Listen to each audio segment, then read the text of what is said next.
So, ayun po ano, so paalis na po kami ng Palo Alto at papunta na po kami ng Marilake sa tunay naming pupuntahan. Plano naming mag-shoot or kumuha ng mga video doon sa may Devil's Corner o kaya sa may Manukan.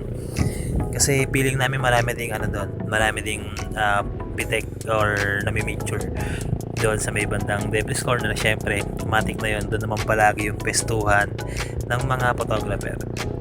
Ayan, si Lian yung may hawak ng action cam at si Shen kasama niya. Kami nasa likod, ayun. Yun, may kita nyo naman napakaluwag ng kalsada. Sobrang ganda. Itong time na to, ano to eh, 9 a.m. yata. 9 a.m. na yata to, Sunday. Yun, may kita nyo naman napakaganda ng tanawin. At yun o, tingnan nyo yung ulap po. Napaka-blue ng langit. Yan. Napakaganda ng tanawin dito sa may Marilake. Medyo alam ko, medyo malapit lang yung Palo Alto ron sa may Devil's Corner. 10 minutes ride yata or 20 minutes ride. Nasa may Devil's Corner ka na ng Marilake. Grabe, napakaganda ng action cam ni Shen. By the way, yung action cam na to ay kay Shen. Yan, GoPro Hero 9 yata to. Napakaganda, no? Sarap pag ganito yung ano mo, action cam mo. Sarap talaga kumuha ng mga video or sarap mag motovlog. So ayan, medyo malapit na kami sa may Marilake nito. So papakita ko na sa inyo yung video kung anong pinagkukuhaan namin doon sa may Devil's Corner sa may Manukan. So ayan, in 5, 4, 3, 2, 1.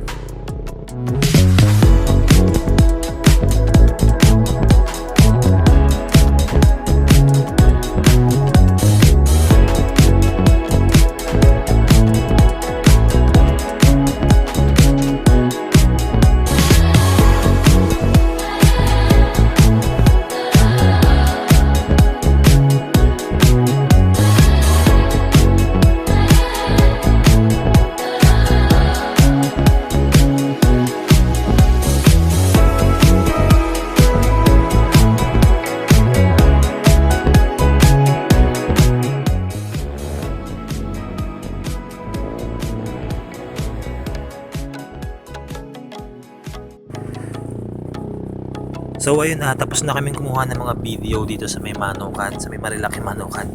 At ayan, papunta na kami ng KM90 para mag-shoot pa ng ibang videos. At maghahanap kami ng place kung saan pwede kami makapag-shoot ng tahimik at walang masyadong istorbo. Mula Manukan or Marilake Devil's Corner, 30 kilometers pa yata papunta ng KM90. I'm not really sure kung 30 kilometers nga. Pero ayan, napapunta na kami, on the way na kami. Kasi nagugutom na rin kami at gusto na namin kumain muna. Kumain kami sa Cloud9 pero parang hindi sapat. Nakakapagod din kasi itong biyahe na to. Ayan, nasa road na kami and mabilis lang yung biyahe na yun. Alright, nasa Cape Caterina na kami. Medyo malapit-lapit na rin to. Maghihinto sana kami dito para kumain, pero parang mas trip namin na dumiretso na ng KM90 para matapos na, para makarating na kami at medyo makapagpahinga na rin doon. So ayun no, napahinto kami sa lugar na to kasi napakaganda ng tanawin. Kung makikita nyo naman, ayan, may mga motor din na nakahinto dun sa dulo. Ayan, hinto muna kami, pahinga lang saglit. Tsaka pagmamas na lang namin yung tanawin dito kasi napakaganda talaga. Ayan, makikita nyo, napakaganda, diba? Nasarap pagmasdan. And yep, saglit lang naman to, talis din kami agad. So ngayon, ayan, take off agad kami kasi medyo nagugutom na rin kami at gusto na namin makarating sa KM90. By the way, itong lugar na to ay bandang Santa Maria Laguna na rin, or Santa Maria na rin talaga siya. Ayan, mamaya makikita nyo na yung ano tawag doon, yung pangalan ng Santa Maria Laguna, makikita nyo dito. Wala kasi silang arko eh. Like doon sa may KM90, makikita nyo yung arko ng Infanta Quezon. Ayan. Sobrang ganda rin ng lugar na to. Ayan, makikita nyo, Santa Maria Laguna. Ayan.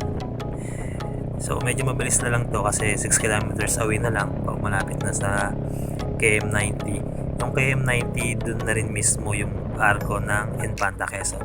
So, ito na kami. Ang bilis lang, di ba? Ito na yung KM90. At magdidikit ako ng sticker. Tanungin mo yung guard. Wait lang pre, kausapan nila yung guard. Ay, kausap pa. Pwede siguro yan.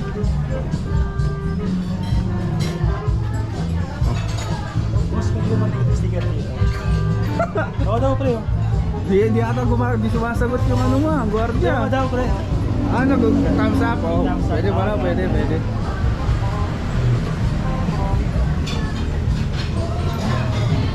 Dito kaya banda, may mga space pa dito eh. Yung yolo kasi motor Honda. Saan? Ito, panguha na ako ni motor Honda. Oo.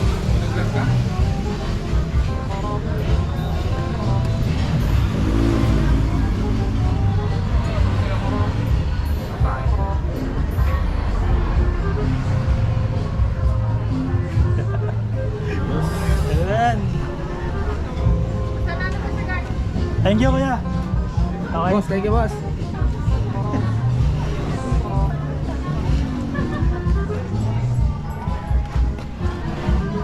Kaya dawa mo Ed. Mag-intro ka. Ako na lang videographer Okay, niyo. videographer. Ano ng mga vlogger to eh. Hi.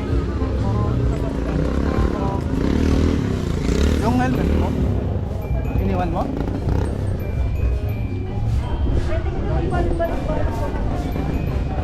So, nasa loob na kami ng Eco Park and Restaurant. KM90 Eco Park and Restaurant.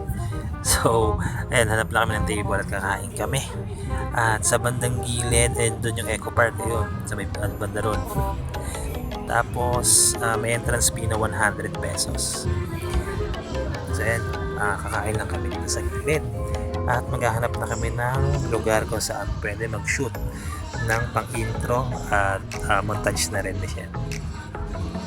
Ayo, what's up guys? So, nandito na kami ngayon sa KM90 Infanta Quezon. So, I'm here with my girlfriend and Shen and Ian.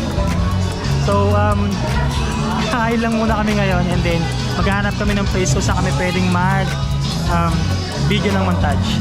And then, intro na rin for videos. So, the next video na mapapanood nyo sa aming YouTube channel ay meron ng intro. Ito yung kasabot ko, si Shen. Mamaya. Alright, so kain muna kami guys. Mamaya babalikan ko kayo. Dapat may pag-anong ka.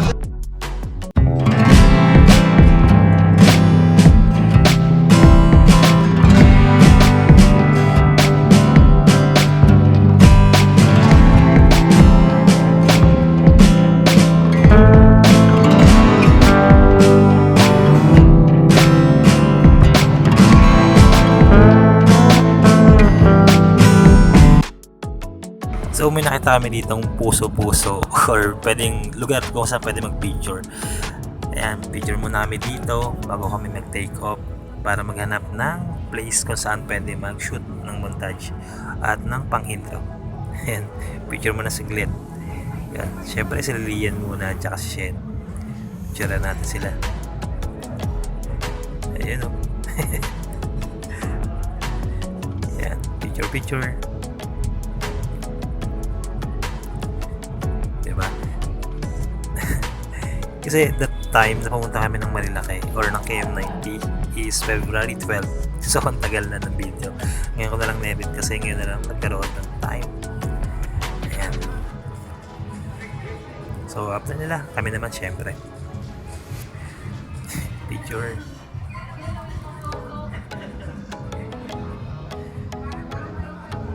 Ayan. Happy Valentine's. Ayan o. Alright, tapos na. Take off na tayo dito. So ayun, tingnan lang natin yung sticker kung saan ako nag-dikit. Nagdikit ako dito sa site na to kasi ito na lang talaga yung bakante. Sobrang puno na nila. Ayun o, NTV Motovlog sticker. Yan, sana hindi ka matanggal. Diyan ka lang. Yo. ba? Daming sticker. Nakita ko yung iba't ibang sticker ng mga vlogger dito. Mga moto vlogger. So yun, nakatake off na kami. Maghahanap lang kami ng lugar kung saan naman kami pwedeng mag-shoot. Yung wala sanang masyadong istorbo at walang masyadong tao para hindi masyadong nakakaya. Kasi mahihain pa kami mag-video eh.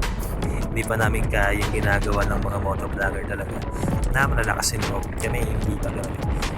So ayun, puputulin ko na muna yung video dito. Maraming salamat sa panonood ng video na to. At keep safe always and you guys have a wonderful day. Bye for now. See you sa next video.